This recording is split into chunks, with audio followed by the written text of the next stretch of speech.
Pada kesempatan kali ini, kita akan belajar mengenal interaksi manusia dan komputer. Pertama-tama, kita harus tahu dulu apa itu IMK. IMK adalah interaksi manusia dan komputer, di mana suatu hubungan antar manusia dengan komputer yang saling berinteraksi, meliputi perancangannya, evaluasi, serta implementasi antarmuka pengguna agar mudah digunakan manusia. IMK juga melibatkan berbagai bidang ilmu seperti psikolog dan ilmu kognitif, ilmu komputer, desain grafis, technical writing, dan lain-lain.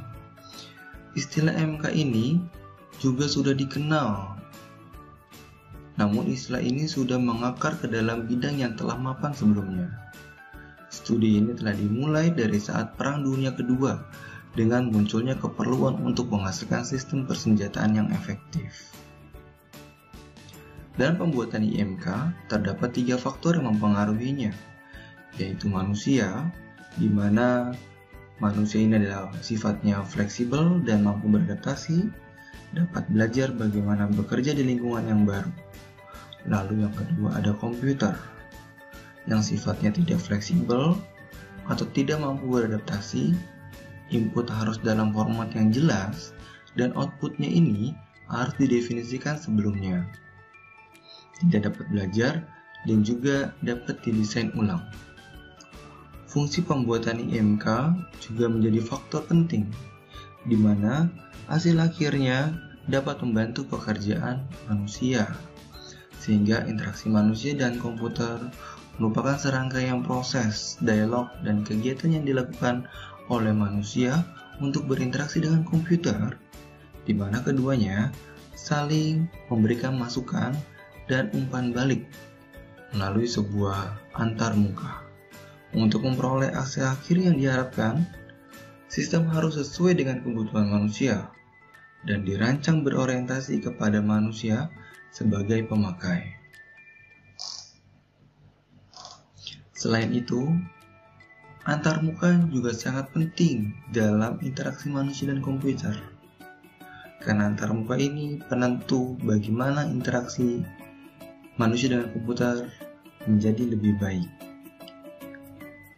Dan antarmuka atau interface yang biasa kita kenal adalah user interface atau UI, merupakan bagian dari komputer dan perangkat lunaknya yang dapat dilihat, didengar, disentuh, dan diajak bicara, baik secara langsung maupun dengan proses pemahaman tertentu.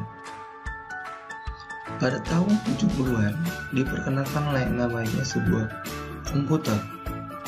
Pada pertengahan 80-an diperkenalkanlah yang istilah yang namanya Human Computer Interaction atau HCI, atau artinya adalah interaksi manusia dan komputer. HCI pada prinsipnya membuat agar sistem dapat berdialog dengan penggunanya seramah mungkin.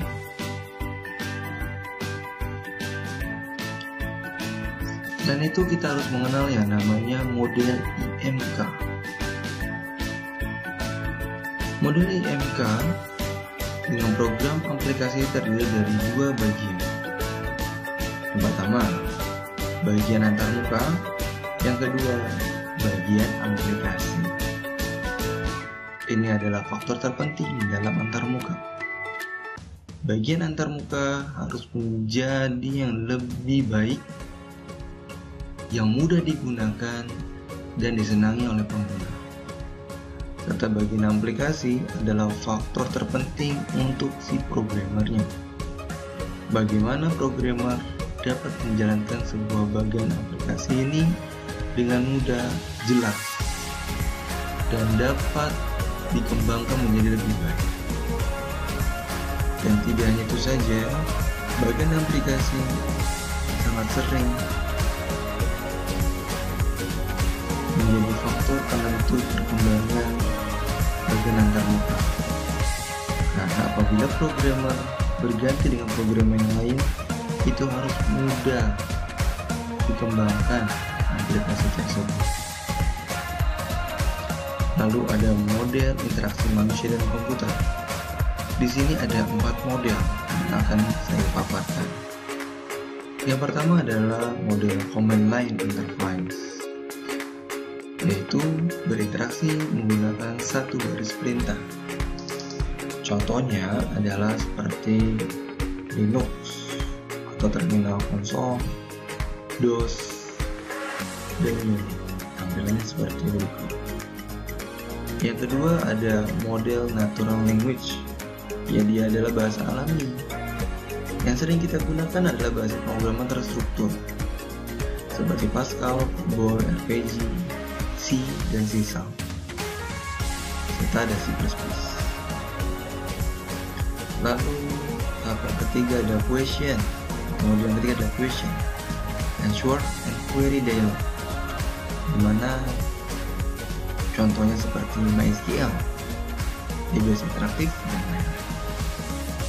Lalu model yang keempat, form fields and spreadsheet. Ini sering kita gunakan seperti modelnya Excel, OpenOffice Spreadsheet, Lotus. Dari semuanya IMK ini terbagi menjadi dua di antara mukanya, yaitu media tekstual, di mana media ini sangat tidak user friendly. Media pengetikan, tampilannya kurang eye-catching. Namun untuk media GUI, ini adalah Graphic User Interface, di mana media ini sampai dengan saat ini dipakai karena salah satunya adalah mudah digunakan, tampilannya menarik, serta tidak membosankan. Baik, tampilannya seperti ini, kalkulator dan lain-lain. Akhirnya sampai di penghujung kegiatan kita, kejadian kita, di mana IMK itu sangat penting peranannya dipelajari, dan kita harus sebaik mungkin mempelajari interaksi model komputer, mulai antar mukanya, model-modelnya, ya, lalu faktor-faktornya untuk mempengaruhi itu sangat penting. Baik, itu saja. We are going to have a good day learning together. See you later.